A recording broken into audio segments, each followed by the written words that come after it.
That may be the greatest catch I've ever seen in my life. Okay, so I'm sure a lot of y'all have already heard our takes on these rookies on that Dynasty channel for their long-term outlook. Well, we're not talking long-term here. We are just going to be talking 2022 fantasy football drafts. And you know, we are still in these streets. We are still drafting real money leagues. And this is the best time of the year. I hate to say it, you would assume that rookies would cost way too much right after the actual NFL draft. But no, that's not the case at all. The hype has not started to build in the redraft community for these players. You're going to be able to find some fantastic values with these rookies in particular. So we're going to go through my top 5 rookies to be drafting for 2022 fantasy football best ball leagues. And I'll throw some honorable mentions on it. But before we get into it, please go down there, drop a like on this video, subscribe to the channel, leave a comment letting me know if you think I said something dumb. And let's go with our first wide receiver here in Skymore. Now with Skymore, obviously, he was a great prospect. This is a wide receiver that broke out his true freshman season at Western Michigan. This is a wide receiver that displayed dominance his junior year. And I'll bring this up every single time I mention Skymore's name. But at the very beginning of the offseason, back in January, I had a concern in that if you looked at him compared to Dwayne Eskridge actually dominated him with production in that same offense in 2020 on a per game basis. I was an idiot for even looking at that. Dwayne Eskridge was a 5th-year senior. Skymore was a true sophomore, and he played 5 games that season. So it was unfair for me to really use that as a critique for Skymore. And I really think that if we take a step back and we just look at the fact that Dwayne Eskridge was drafted in the 2nd round by the Seattle Seahawks last year, maybe if anything, it's a slight positive for Skymore that he was able to break out at all with that wide receiver so much older than him on that same college offense. Now with Skymore, he of course finds himself in the second best situation possible. We'll get to Christian Watson in just a second, but he finds himself on the Kansas City Chiefs offense where you still do have the alpha. You still have Travis Kelce there. Kelce will be commanding the majority of the target share in Kansas City. I'd imagine his target share gets up to about 25%, which is a ridiculous mark for a tight end, especially in that pass-happy Kansas City offense. But I mean, there are targets available with Tyreek Hill leaving. But if we look at the wide receivers on this team, you have Juju Smith-Schuster, who we have seen is, I don't want to say a one-dimensional wide receiver, and I still like Juju in these drafts. I want to say that y'all know Juju's my guy. But with Juju, he is not going to be that prototypical alpha X wide receiver. We've seen time and time again that he is best used as a flanker. He is best used as a slot option. He is best used as the number 2 in his offense. Now, I will say, because Skymore's a rookie, I'm expecting him to start a little bit slower. If you had to ask me who I prefer for 2022 and 2022 alone, I am going to take Juju Smith-Schuster, but I just want to make the point that he's not Tyreek Hill. He's not a wide receiver that's going to be dominating in Kansas City. And you have Marquez Valdez-Scantling, which is the perfect complement. The perfect complement in a wide receiver that won't be commanding really any volume at all, but he will be stretching the field. He will be increasing the efficiency of the offense. He will be making it where opposing safeties can't come down in shadow coverage with Travis Kelce, with Skymore, or with Juju Smith-Schuster all at the same time.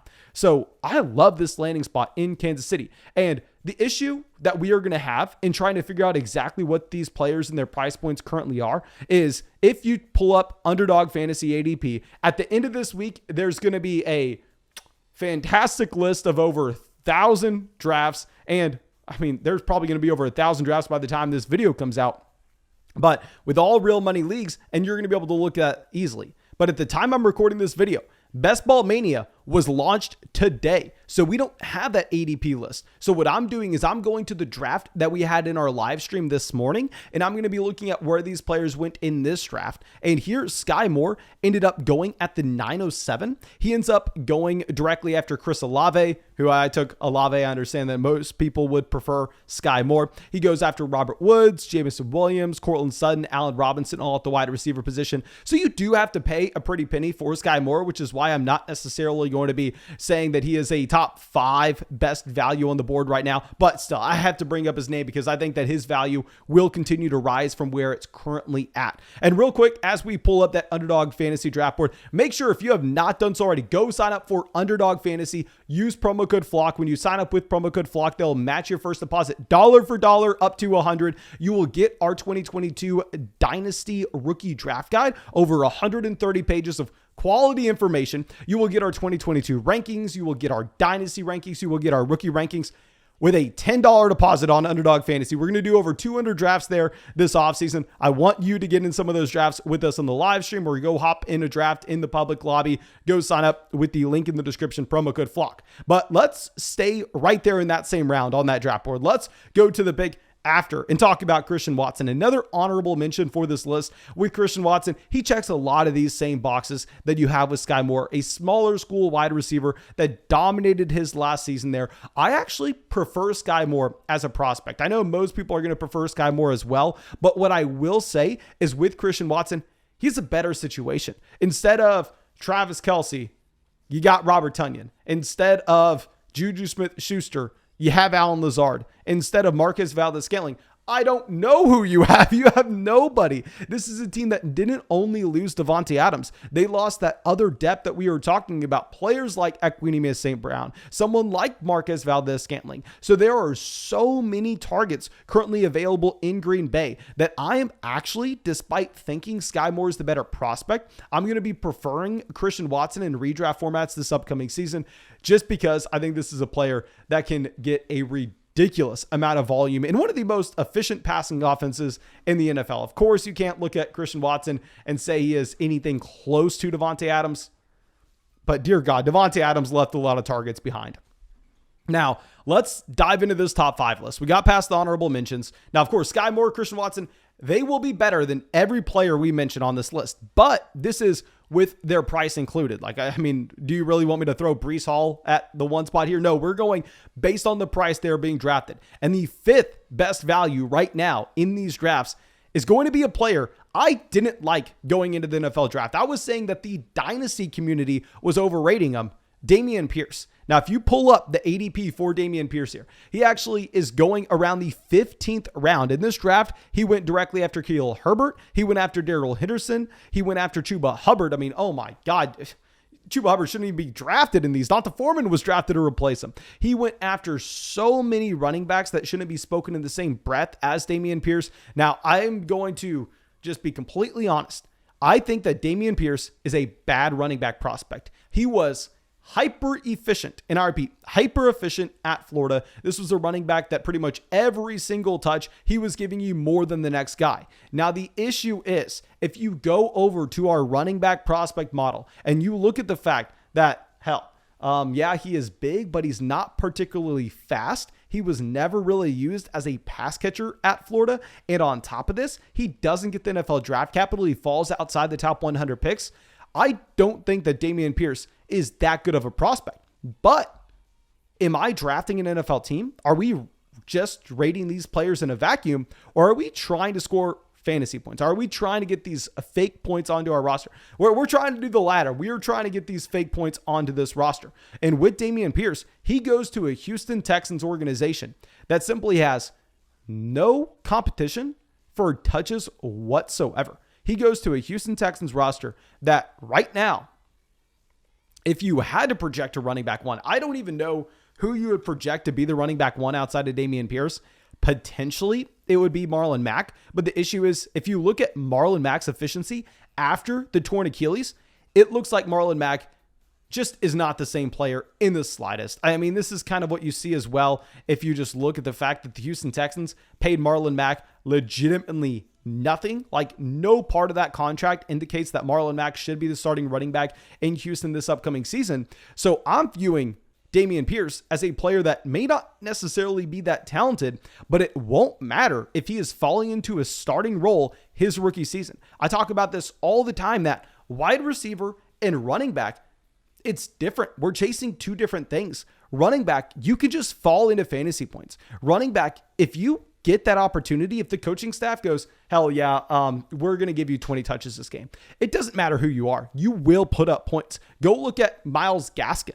Go look at Alexander Madison outscoring Dalvin Cook when he's healthy. Just because, with Alexander Madison, if Dalvin Cook's not there, he's taking that Dalvin Cook workload and his usual one. If you get the opportunity at the running back position, you put up fantasy points. So Damien Pierce should not be a 15th round pick. Please, this is what I'm talking about. I want to use this video as a highlight because I know so many of y'all are drafting in Best Ball Mania 3 on Underdog, and I want you all to try to go and target some of these rookies right now. And our fourth rookie is going to be another player that I didn't necessarily think was a great valued prospect in dynasty leagues. I think there's a massive difference between dynasty value and this value on Underdog, but George Pickens. Now with George Pickens, he goes at the 1207. This is a wide receiver that checks a lot of boxes. He broke out as a true freshman at Georgia. He declared early. He has the size and athleticism to be an alpha wide receiver at the next level. What I honestly really like, and maybe I am being irrational when I say this, maybe I'm overrating it.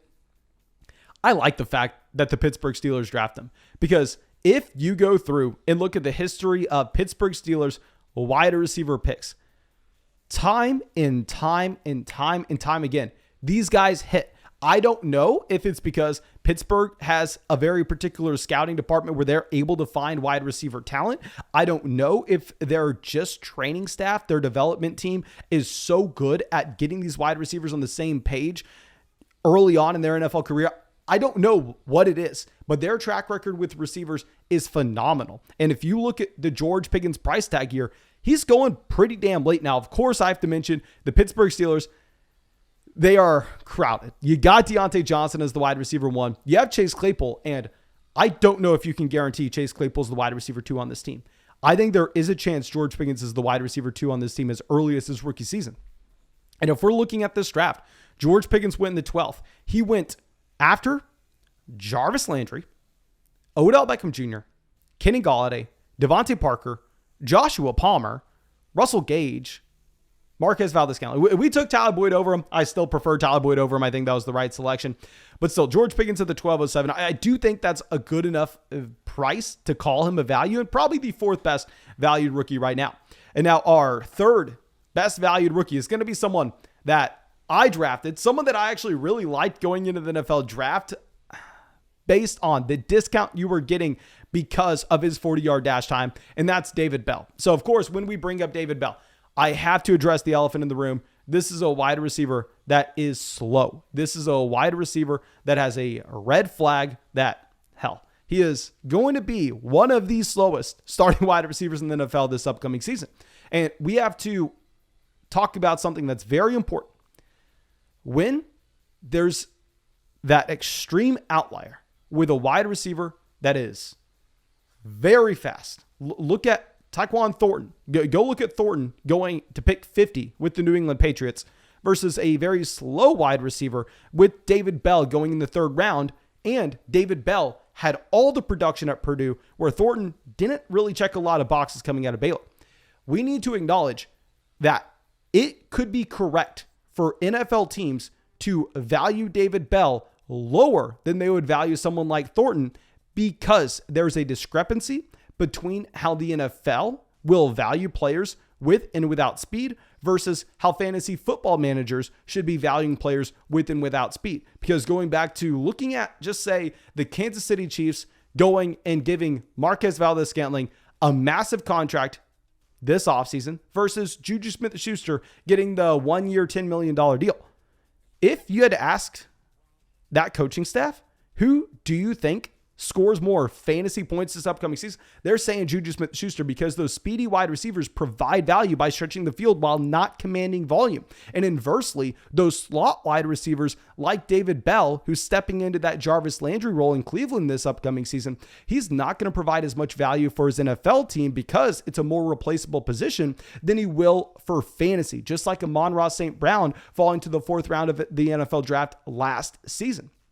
This is a wide receiver that, let's ignore the speed and let's focus in on the fact he broke out his true freshman season at Purdue with Rondale Moore in the roster. He declared early as well, and he displayed dominance his final season at Purdue. Those are the boxes that we are looking for. So when you're getting this kind of discount based on his 40-yard dash, sign me up for it. I drafted him at the very end of the 12th round, and we took him one pick at wide receiver before Van Jefferson. We took him one pick after Jacoby Myers. He goes essentially in the same exact range as George Pickens. I really like the value with both of these players.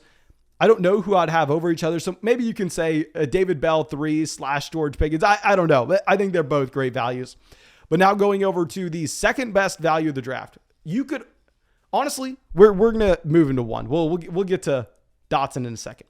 But the second best value in the draft is actually going to be Alec Pierce. Now, with Alec Pierce, another wide receiver that if we're talking dynasty value, if we're on the other channel in our dynasty leagues, I hate his value. I hate where he's going.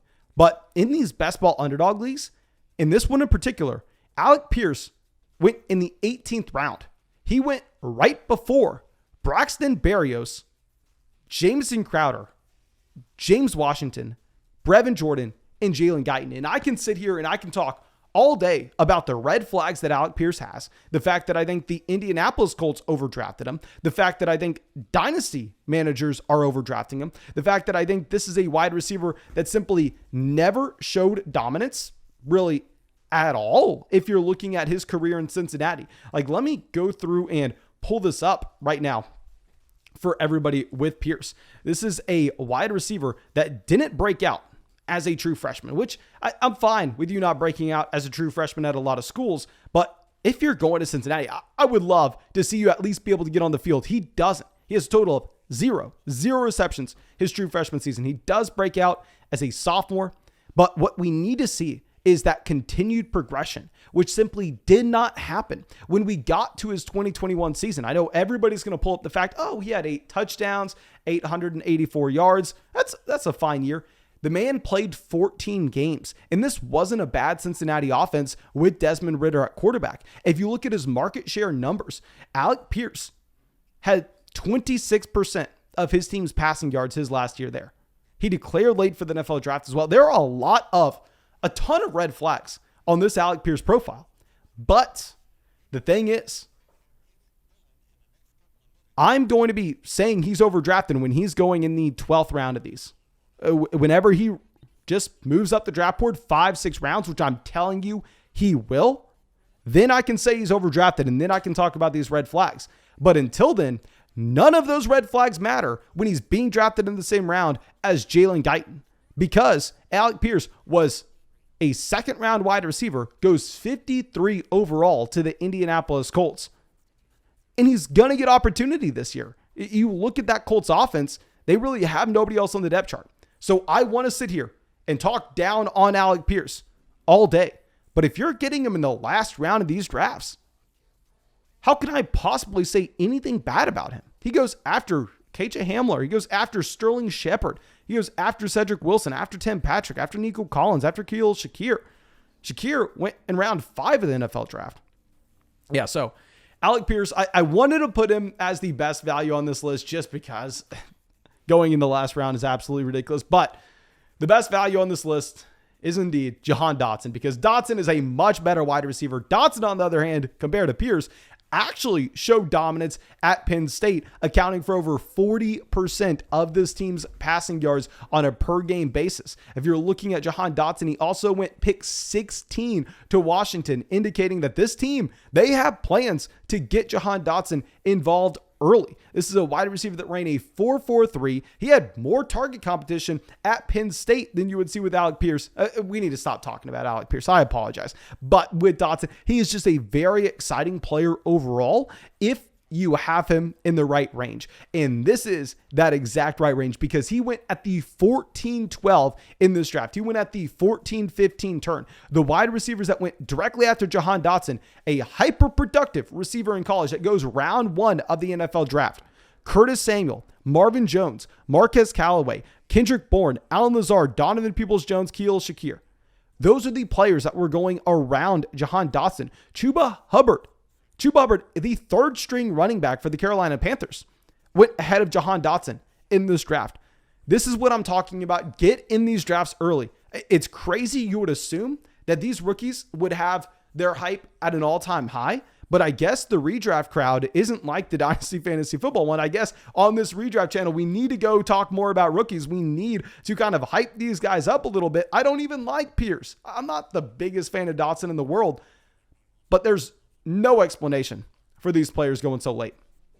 Now, I think that should be it for this video. Of course, thank you so much for being a part of the flock and supporting the channel. I truly, truly, truly do appreciate you. Please go down there, drop that like, leave a comment. If you want to go hop in some of these drafts, go use promo code FLOCK on Underdog Fantasy. You'll also get our 2022 Dynasty Rookie Draft Guide when you do so as well, and 100% deposit match. Use promo code FLOCK, link in the description. But thank you again. I appreciate you, and I hope you have a great day.